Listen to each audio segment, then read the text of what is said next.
To our welcome back partners convening. We are so pleased that you are able to join us.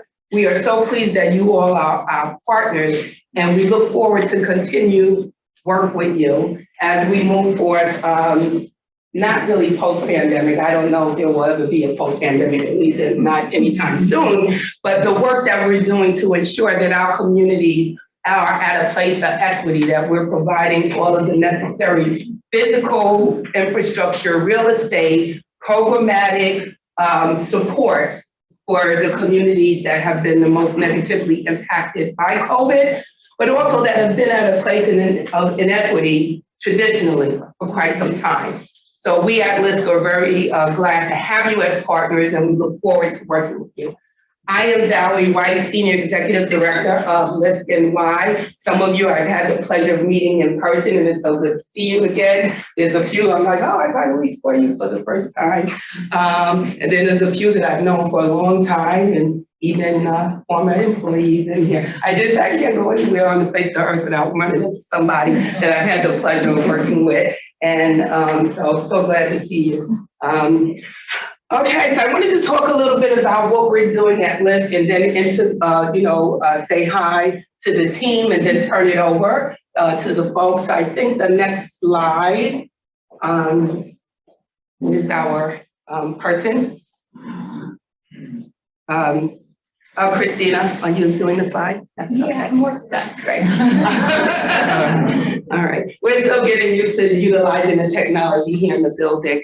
It's interesting because I started in April of 2020, right in the middle of the pandemic, and it wasn't until June, I think, of 2021 that I met the team in person.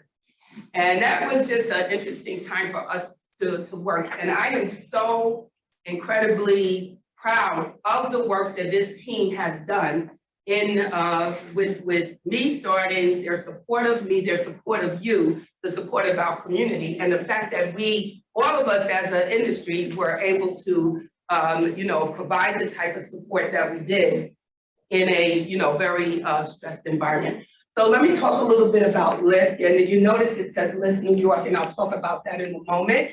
Of course, we're a national nonprofit. We raise and deploy capital as an intermediary to support both physical infrastructure, commercial real estate, programmatic strategies for traditionally disinvested neighborhoods to support marginalized populations. And this is a population that has been in a place of inequity that we are all together looking to address. We started 42 years ago in the Bronx, the LISC New York office with a flagship. There are, 37 or so other offices. Well, we like to remind them we're a flagship.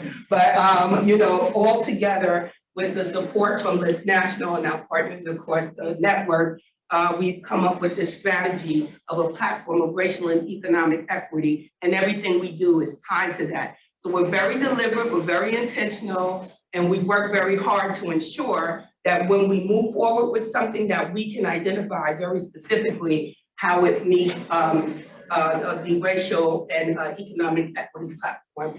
So you can move to the next one. Okay, so again, I want to talk a little bit about the platform, and many of you have heard me talk about this before, but we stand this platform up on 3 pillars, and the first is radical healing. And in radical healing, what we mean by that is that we are unapologetically acknowledging that there are inequities, there are differences, there have been systemically the separation of certain populations of folks, classes of folks. And if we don't address that and acknowledge it through policy, legislation, other ways of archiving it, working with cultural institutions, and continuing to advocate for it, then the gap will continue to widen. So we have to be very deliberate about that acknowledgement. The second is inclusive economic transformation. And I see people writing, this is on our website too, if we can send it. But you're welcome to write it down if you want, right? And that is really where we do our investments with our community capital investment team, working to ensure that we are targeting capital support and filtering it to build up public infrastructure, commercial real estate, but also through our programs team, working to fund programs and invest in partners like you, business development organizations, nonprofits, other programs that support human talent, innovation. We're driving small businesses, raising capital to address the needs of small businesses, which is a diverse type of capital, right? Some of it is, I'm looking at my friends and I can see you. Some of it is grant capital, some of it is loan capital, but what are the types of capital that are needed to build a strong business community in the neighborhoods that we work in? And in with the community organizations like your my neighbor, community organizations that we work in, we want to be sure that those organizations are strong. The third is sustainable wealth generation. Equity, before you can get to equality, you have to have equity. Equity is never going to happen unless generational wealth is built and sustained among the populations that we're talking about. So we're looking to identify how do we break that cycle of not having generational wealth, and we're investing in that. So that includes things like ownership, whether it's entrepreneurship or home ownership, or both, right? You know, career ladders. When we talk about our workforce development program, we want to be sure that we are looking at industries of the future, careers of the future, opportunity to grow wealth and ascend in professional industries. And so that is how we like to invest. So with all of that, that's our platform. So everything we do is tied to this. So when we engage in a program, when we engage in funding, when we engage in partnerships, the one thing that the team is going to do is to look to see that it's touching at least one, but most times is two, and sometimes even three of these pillars. So we're just very pleased to have you, to partner with you. You will be hearing a lot about the different work that we're doing. Christina, you can go to the next slide. I did want to mention that we now have a new approach. So we're not LISC NYC anymore, we're LISC NY, and we're very excited about that. Back in, I want to say it's around the latter part of April, early May, we are able to join forces in strategic and intentional work across the state of New York. And that includes our folks from the Western New York office who are on the screen, and you'll get to see them as well. This is the right time for it. We've had an approach, a new administration that is looking to build economic development, home ownership. We are establishing and growing our relationships with not only the state administration, but also the localities where we're working. There are pockets of areas across the state where we can capitalize efficiently, mobilize our resources, grow in our existing markets, but also bring that impactfulness across the state. So we have a very, very strong team at LISC NY, and we are working very closely together to ensure that we're doing that. So we expect to utilize our ability to cross-collateralize the resources that we bring, the strategies that we bring, the thought processes and the innovation to be more impactful, not just in New York City, not just in Buffalo or Rochester, but in a few other places in New York. We're starting to do some work in Mount Vernon now as well, and that's, yes, Blondell, with Mayor Sean Patterson Howard, and we're working with her. But these are, that additional work allows us to build strength, and it allows us to build resources, and it allows us to build out innovation so that we can service all of the markets that we're in better. So that's where we are. We can go to the next slide. I believe this is someone else's slide at this point, right? So, and who am I introducing? Lachey. Lachey, okay. So, before Eva next. Eva next, and Lachey, okay. So we do have a few of our staff that are on remotely, along with some of your fellow partners. I'm gonna just, before I introduce Eva Allagood, who is the Senior Director of Partnerships and programs for our state initiative. I'm gonna ask the staff that's in the room to stand up, wave, so you can see who they are. And I'm gonna ask you to applaud for them because they are really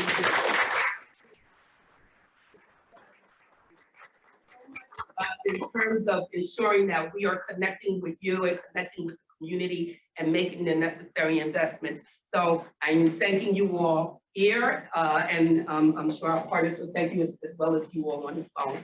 So with that, I am going to turn this over to Eva. She's going to talk a little bit about what we've done so far this year, how we're looking to partner with you, ensuring that you have connectivity with our community capital investment officers and our program officers going forward. So with that, Eva, can we get you on the screen? Here. Hopefully, can you all hear me? There we go. Yes. Thank you, Valerie. Can everyone hear me? Hopefully. Yes.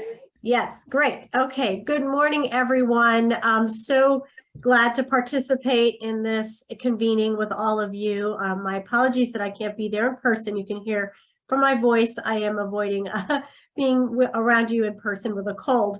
But nevertheless, we are super excited to be connecting with you in a variety of ways. And I'm really here to welcome you. Again, Eva Alligood, I'm the Senior Director of Partnerships and Programs. And my role is really to deepen the relationship that we have with our partners throughout New York City, now, as Valerie said, throughout New York State.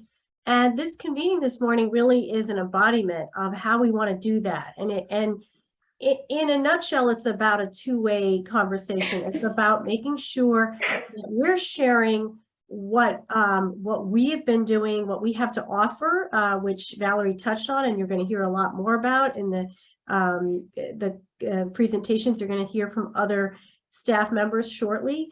But also, I really want to emphasize that we are here to hear from you all about your needs, what you're seeing on the ground, how you want to partner with us. And we have a variety of ways that we have been doing that and will deepen in the coming months. And so part of that is conversations. Part of it is making sure we collect really important information from you about your programs, what you're seeking to achieve in the coming year. And so you're going to hear from the team about ways that we want to collect that information in order to be really nimble and responsive and able to partner with you in a variety of ways. And one thing that we want to say is, as you know, not only do we have capital to deploy, but we are always looking for really important grant resources and other programmatic supports. And so the way that we make sure to make those available to you is to get information from you all so that we can quickly either make the case to government and private funders to deploy those resources, or to connect you to our programs in a variety of ways. So I really just want to welcome you. I want to also say that you all will be hearing from a specific relationship manager on the program side, as well as from Community Capital Investments team, so that you have that constant collaboration, that touch from LISC New York, and that you have that open communication that you're always hearing from us about what we have to offer, and also being asked that all-important question, how can we help you? So you will be hearing very soon after this convening from your relationship managers, and we really look forward to the work coming up throughout the rest of the year and in 2023. So with that, I want to turn things over to LaShae Young, who's going to tell you all about what we've done so far this year. She's our Director of External Affairs, and give you a snapshot of what we've achieved in partnership with you, and then you'll hear from other team members as well. So with that, I'm going to turn it over to LaShae. Thank you very much. Thanks, Eva. Good morning, everybody. So as Eva said, my name is LaShae Young. I am the Director of External Affairs for LISC New York. So I'm just going to go over this quick slide. I'm sure many of you are actually, I'm sure, familiar with some of this because a lot of this is due part to you. So just looking at, as of August 2022, we have been able to invest with our community capital investments team 24.2 million, which has leveraged nearly 75 million. And that is in what Valerie had mentioned, a lot of our physical infrastructure. So looking at capital deployment, we have deployed, like I said, 24.2 in loans that resulted in 286 affordable units and approximately 25,000 square feet of commercial community space. As we know, part of community development is definitely the physical infrastructure, and being able to invest in this allows us to build out our communities. We have also deployed 230 as of August, 230,000 in small business relief grants for BIPOC-owned small businesses. This is a continuation. I know many of you were involved in our Small Business Relief and Recovery Fund, but we absolutely see this as an ongoing need to be able to give small businesses capital access. We all know that that is a huge part of being able to grow, being able to sustain, especially in this ongoing pandemic. Looking at our capacity building platform, so we have been able to, as of August, give out 1.22 million in grant funding to 12 of our CBOs. And of course, we want it to be more, so make sure you talk to your people when they call you. We had 4 AmeriCorps members with 4 of our community-based organizations. And we also have 14 cash and fellows placed at 10 of our community-based organizations. We all know that, you know, human capital is good, especially when it comes to nonprofits, you know, being able to have more people in order to deploy more resources to be able to connect with the community. And we're going to continue on in that stead with AmeriCorps, with cash and fellows, as well as our HUD Section 4. So again, when your people reach out to you, make sure you give them all the information they need so we can make sure you have all the things that you need from us. And just looking at a sampling of our programs, because quite honestly, there's quite a bit more that we're doing. Our Developers of Color Training Program, our Financial Opportunity Center, New York Land Opportunity Program, again, our Small Business Relief and Recovery Fund. I feel like the majority of everyone in here probably has been connected in some way through commercial corridors in their work. PAC Resource Team that's working with NYCHA. Verizon Small Business Digital Ready. I know a few of you that I know I've had conversations with that your businesses and the commercial corridors you work with were connected to them. And also, it's kind of cut off with the Wells Fargo Small Business Disaster Relief Recovery, working with resiliency work. But yes, this is what we have been able to do as of August 2022. We'll also be updating this at the end of the year and share that with our partners as well. But when it comes to our partners, our work is dependent upon you all. So again, make sure, reach out to us. We'll reach out to you, of course, when we have your members that, you know, are assigned directly to you. Make sure that you're touching base with them, just getting information. If there's anything that I could assist with, see me after. I'll give you a card. You can reach out to me as well. Oh, I have one more slide. Oh, okay. Hi, guys. All right. So, as Director of External Affairs, I'm over communications, policy, and our development work. So this just is a snapshot again of a lot of our funders that we work with. As an intermediary, we raise capital and we deploy. So a lot of them come from a lot of the banks around here. This is just a sample of a few of our I believe several of you are in this. And again, just a lot of the government agencies we work with. I've mentioned NYCHA, as well as, you know, New York State ESD, Department of Small Business Services. All of those are very important in all of the work that we do. Now I'm going to turn it over to Taylor, who is on our programs team, to discuss how we partner with CBO. Thank you, everybody. Morning, everyone. My name is Taylor Crawford. I am a community development officer with the programs team with LISC New York. So welcome. It's great to see you all in person. So we've talked a lot about kind of what we do and how we do it, but a really important part of that work is how we partner with you all. And a big part of that and how we make that process easier is our partner survey process. So we are going to start doing that annually, but we formally started it last year. And what that really looks like, it's a survey that we will send out, and it really gathers some basic information from your organization. So that's basic demographic information, updated contact information, financial information, and then important information on current programs and initiatives you have going on, any goals you have for the upcoming year, as well as needs that you have within your organization, as well as within your communities. And it's really helpful for us to have that information on file so that when we get new funding opportunities or new partnership opportunities from other partners or from any of our national teams, we're able to very quickly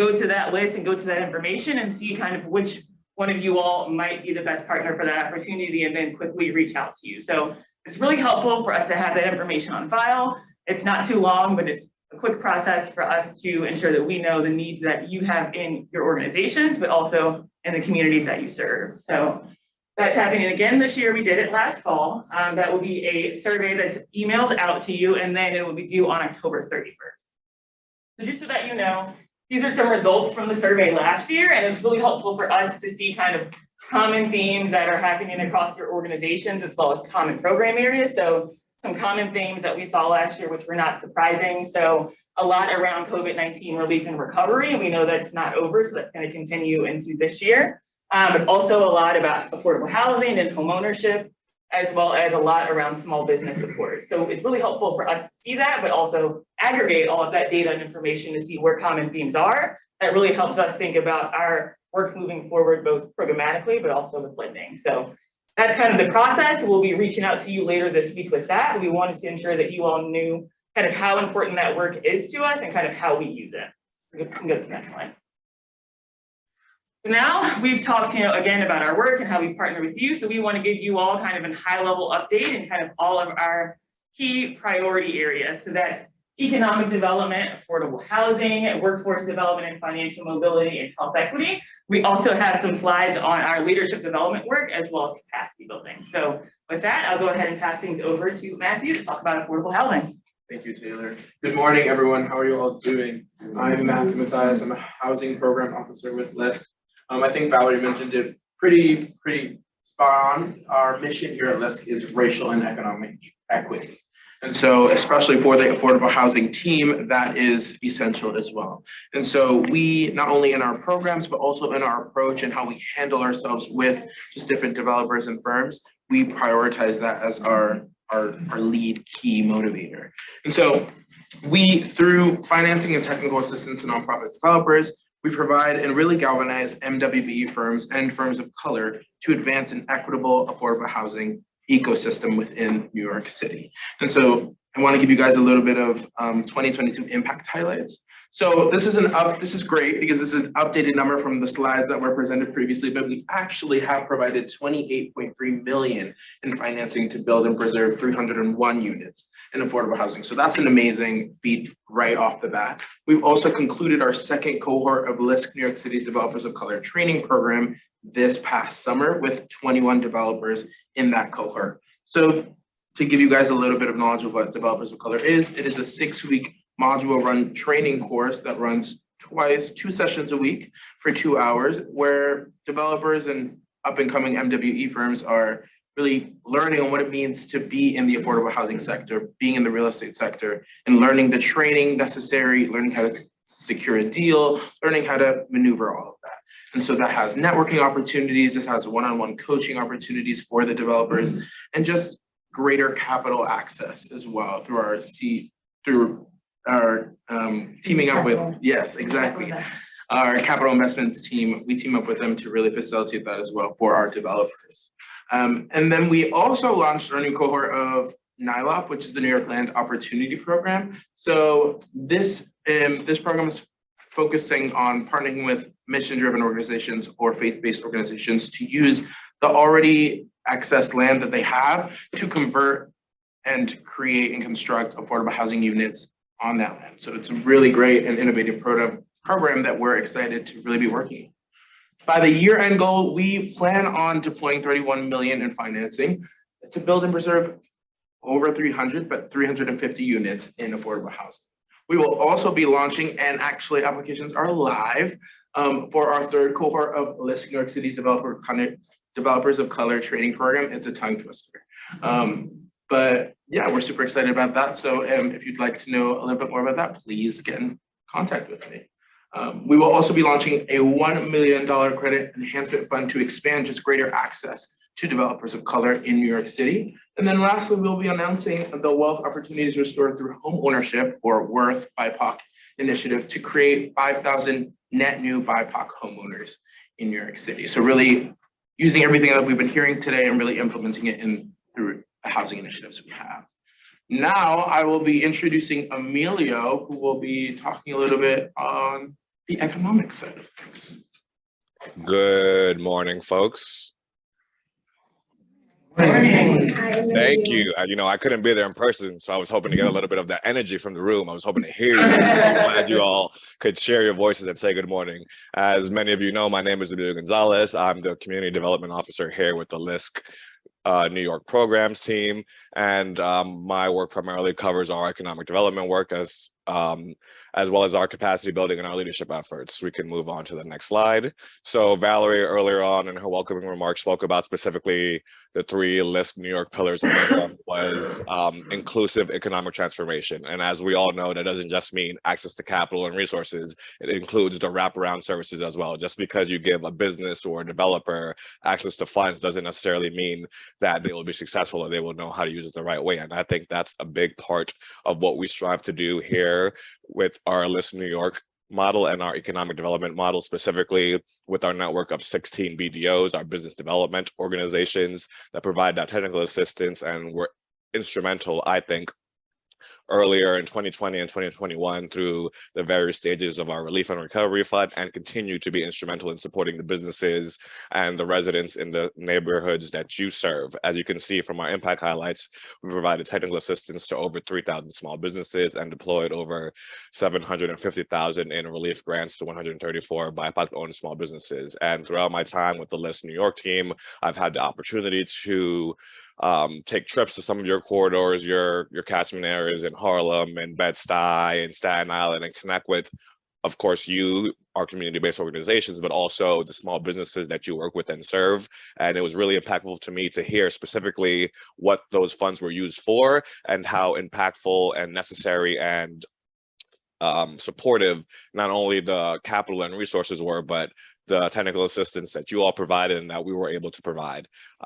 So we hope to continue this throughout this year and the coming years by fortifying our network of BDOs, supplementing BDOs with potential new community-based partners that we have not worked so closely with in the past that are doing similar impactful work in their neighborhoods to support the resiliency of BIPOC-owned small businesses. Similarly, our CCI team closed over $2.7 million in economic development loans for over 17,000 square feet of commercial space throughout the city. And we hope to expand that through different parts of the state as well, as Valerie mentioned earlier on. And we recently launched a partnership with DASNY committing $10 million in support to MWB prime contracts, I think, which is particularly impactful. As Matthew stated, our office is specifically focused on supporting those developers of color, those MWBEs, to make sure that, as Valerie mentioned, we're getting equality and also equity in the work that we do. And lastly, we hope to continue this going forward through the rest of the year and the coming years to revamp how we will be working with not only our community-based organizations, our BDO partners, but also small businesses and MWBs to rethink how we support not only with the technical assistance, but with the access to capital and financing, as we all know is very necessary. And we can move on to the next slide. Thank you. So as I mentioned, my work also covers our leadership development and our capacity building programs. As Lachey mentioned earlier on, specifically for the nonprofit community, specifically for the work that we all do, access to human capital is so important. And I think that also touches on the inclusive economic transformation that Valerie touched on earlier during the discussion, specifically making sure that you all have the capacity to do the work that you're doing in your neighborhoods, specifically during the summers where we have the Cash-In Fellowship, but all throughout the year when we have the AmeriCorps membership. But secondly, we want to provide an entryway access to development for young professionals, young college students, young high school students particularly professionals of color, to have an entryway into the field of community development, to understand the work it is that we do in Staten Island, in the Bronx, in Queens, in Brooklyn, so that it's two-pronged. We're developing the capacity and building the capacity of our partners, you all, to make sure that you have someone bright, passionate, and eager, willing to do the work, but also we are developing and building the professional development of these young people who, this might be their first internship, this might be the second or third, or might be earlier on in their career, they're still trying to navigate and figure out what they're going to do next. So access to very mission-driven, passionate professionals like yourselves and the organizations you work with and the work you do is always very eye-opening for these AmeriCorps members and Cashin Fellows. And for those of you that don't know, I was a Cashin Fellow myself back in 2017 with the Fifth Avenue Committee, and now being on the other side, being able to support the program has been very eye-opening and very just amazing for me to see and to give it back to those young adults. For the next year, we're looking at getting 7 young adults with our CUNY AmeriCorps partnerships to our community-based organizations, and we're in the process of figuring out which specific partners to invite and recommend. So if you all would be interested in hosting an AmeriCorps member for 10, 11 months, please feel free to reach out to me. And now I can pass it on to Taylor. Hi everyone, so as I mentioned, I'm a community development officer and I mainly work on our workforce development, financial mobility, and health equity programs. So that's what I'm going to talk a bit more about right now. So with our workforce development work and financial mobility work, as Valerie mentioned, our goal is to help New Yorkers from underserved communities really get pathways to careers that have high growth, high demand, and opportunities for a living wage, but beyond that, opportunities for wealth generation to eventually close the racial wealth gap. So that's really the goal that we have with all the work that we're doing kind of in this space. So for 2022, so we have one financial opportunity center here in New York City, and that is with the Fifth Avenue Committee. But this year, we also help them transition to becoming a Bridges to Career Opportunity site. So that helps them not only serve as a financial opportunity center, but then we also brought on their affiliate, Brooklyn Workforce Innovation, that provides job training. So we connected the financial side of things at FAC with the workforce development training to provide that pathway. And then they also provide a bridge training. So they have 2 bridge training programs, and one is for English as a second language, and then the other is in English. So bridge training programs into the current training programs that they offer there, along with the opportunity to meet with the employment coaches and financial coaches at FAC. So we're going to continue supporting them with that, but then looking at our year-end goals, we're really looking to explore kind of all of our workforce development work. So of course, looking to explore and expand our financial opportunity center model to other nonprofits in New York City and New York State, but we're also really just looking to conduct some outreach, and we're doing some research right now about current kind of workforce development needs and opportunities, really looking at research and things put out by the city and state about current pathways and current jobs that are in demand and how we can get New Yorkers into those jobs. And then we're going to use that information that we learned kind of from that research and outreach to partner with you all, as well as all the city and state agencies to create new pathways and programs to really support New Yorkers. Move on to the next slide. So with our health equity work, again, the goal and overall the mission of our health equity work is really to help New Yorkers increase long-term outcomes for individuals from disinvested communities. So our most recent program that we had in our health equity space was called Bridges to Health Equity. And that was a cross-sector program that brought together 3 community-based organizations, which was Fifth Avenue Committee, Make the Road, and Riseboro. They employed community health workers to go out into the community and help individuals control their asthma. So that's not only knowing how to use their medication and access an asthma specialist or primary care physician, but also connecting them to other needed referral sources and resources. And the interesting part of that, the program was obviously intended to be in person, but it was done virtually due to the pandemic. So they were able to very quickly pivot all of their services online. And it was really interesting that we saw that not only were individuals better controlling their asthma, but they also reported lower instances of food insecurity, housing insecurity, childcare issues due to all of the resources and referrals provided by those community health workers. So we received the final evaluation results from that. And we are continuing, to work with those organizations, support those organizations. But by the year end, we're also really looking to kind of develop and think about a statewide health equity plan. So I've been working really closely with some of my colleagues in Western New York to think about kind of how we can expand our health equity work and really help organizations across the state to kind of work on health equity, climate justice, and all the social determinants of health. So we're doing research there, but our goal is to create new partnerships and programs and initiatives kind of related to that work. So if you are working on workforce or health equity, feel free to reach out to me. But I think I'm going to pass things back to Eva to talk about capacity building now. Thank you, Taylor. I'm going to be really brief because I want to make sure our community capital investment team has a chance to dive into all the resources they have to offer. But I'll just say very briefly, hopefully you heard embedded in everything that was presented so far, the capacity building is at the heart of what we do. So we always ensure that when we partner with you all in these various programs that we're finding resources to support the important work that you're doing through the staff members that you have who specialize in these areas, and also invest in your organizations to make sure you are as strong as needed to do all this important work. So we have various resources available. We have, some of you have heard of our HUD section for capacity building resources. We also deploy private resources when we're able to support that all important work that you do. The last thing I'm going to mention is that we also are looking to build the capacity of communities to make sure there's the all-important community voice in the work that we all do. And so our partnership with the PACT resource team is an example of that, where we are working in partnership with several other organizations, a whole provider pool of consultants that are based around the city to assist NYCHA residents who are going through the PACT investment program. That is a program that brings in private resources to rehab buildings that are in dire need of rehab.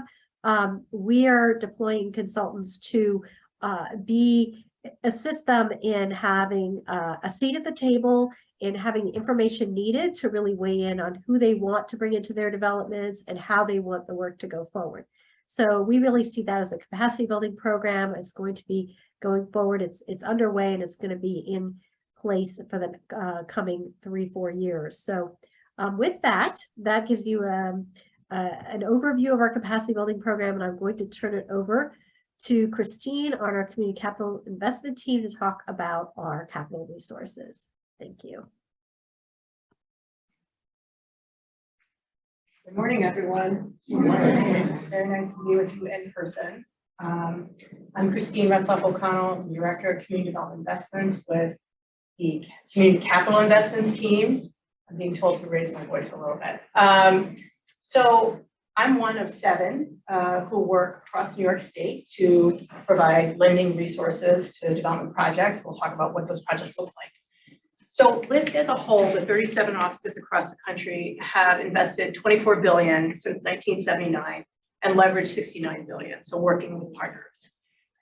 What that looks like is 436,000 homes, either built or rehabbed, 74.4 million square feet of commercial and retail space that's been built or rehabbed. LISC has 374 million net assets. And we are Standard & Poor's AA minus rated. Next slide. Next slide. Next slide. All right. Okay. So how do we achieve those accomplishments that we've already made? And then also, as was noted at the beginning, that we've invested over 28 million this year. We have a goal of 31 million, which is about 350 homes. We do that through pre-development, acquisition, construction, many permanent, bridge financing, as well as lines of credit and working capital.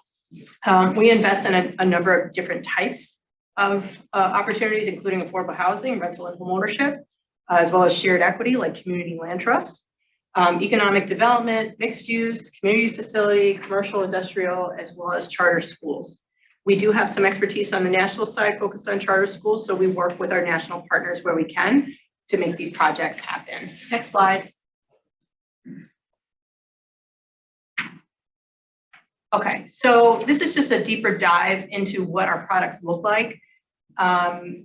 Pre-development, acquisition, and construction all have a 3-year term. They range between $100,000 to $10 million per loan. We also work with a number of partners, other CDFIs that lend. So we can invest in projects that are larger than 10 million. We would bring in another partner, and we do this all the time. So we try to make this as seamless as possible for the borrower. Our interest rate is fixed, which in this environment is very important. It's 5.4% today. It gets evaluated on a quarterly basis, but any project that goes through our credit committee process will hold that rate for a period of 3 months. Our loans, our pre-development, acquisition, and construction loans are interest only, payable monthly or wrapped into the loan. And then our mini perm loan, which is on the side, it has a term of up to 10 years, a fixed rate at 6%. And our fees are very transparent, 1.5% of the loan amount plus any legal fees, which are determined by credit committee at the time that we present. Next slide, please. We also do small business lending. Again, we partner with our national team that has the expertise in small business lending, but we are looking for more opportunities to grow in this area. We provide acquisition, leasehold improvement, and FF&E loans, permanent working capital, makerspace loans, and commercial real estate loans. Our loan amounts here go anywhere from $100,000 to $5 million. If you are interested in a small business loan, please talk to us after the convening. We have our term sheet that we can send to you with all of this written out, so you don't have to take notes. Next slide, please. So this is a spotlight of a project that we closed in 2018. It's a pre-development loan that we work with Infinite Horizons, a certified MWBE. We provided a $250,000 pre-development loan. One of the things I wanted to mention about our pre-development loans is we can provide an unsecured pre-dev loan up to $500,000. We would disperse up to $250,000 until we received confirmation of the takeout sources. But that's really great because there's projects that are maybe focused on city-owned properties. You can't really collateralize the property, right? But there's ways that we can work together to make sure that we can make the loan work for you. In this project, we work with NEF, National Equity Fund. Go to the next slide, please. So we leverage our partnerships, including our affiliates, National Equity Fund and the New Market Support Corporation. So if you're working on a LIHTC deal, or if you're working on New Market Tax Credit deal, we can work with our affiliates to coordinate those projects. We also are an originator for the New York City Acquisition Loan Fund. We work with HPD in the city of New York a lot. And also we originate loans for the New York City Employee Retirement System, or NYCERS, the pension fund. Next slide. Another spotlight of a project we worked on is this New York City Acquisition Loan Fund, or NYCALF, acquisition for Marcus Garvey Apartments. This one closed in 2021. It was a $6.5 million loan for 169 new construction units. This one had a 4.25% interest rate. That is a floating interest rate for NYCALF projects. Next slide. So we also work with our programs team to provide lending opportunities. So our Developers of Color training program, the cohorts are getting all of this great exposure and relationships, and we also come to the table with lending opportunities. And as it was mentioned, there's a backstop fund that I think is currently sized at $400,000 with a goal of $1 million, so that we can support those projects even further.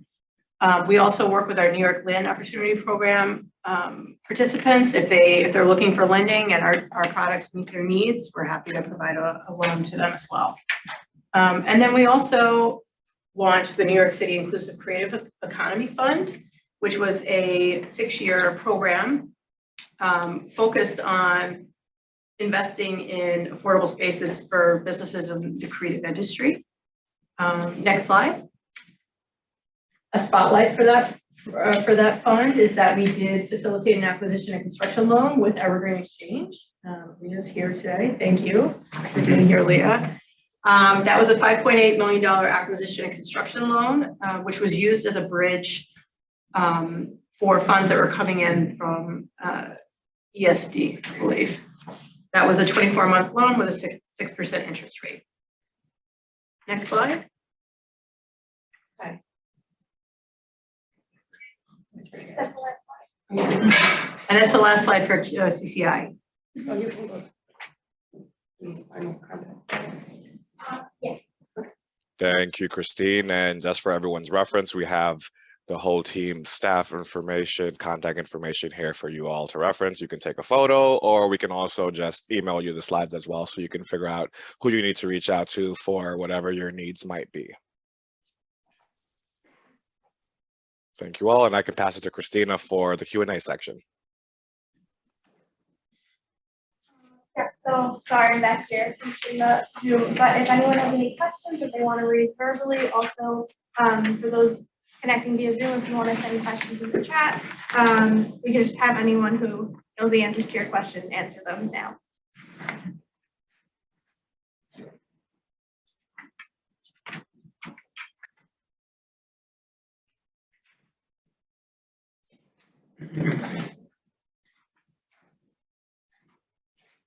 No question? You did a good job. I covered them all. Giving me information. I'm just gonna add one quick thing because I talk a lot. You know, this is just an example of some of the programming that we've been doing and growing our partnerships. But we also want to hear from you, as Eva said, the CCI team, Christine Arturo, of course, you all know him, he's here as well. We want to be in a position that we're able to meet the needs that you have as you service your community. So please be sure to be in contact with us and let us know how we can do that. Whether it's, you know, providing financial support, creating a new fund to provide capital for the work that you're doing. We're looking forward to doing that.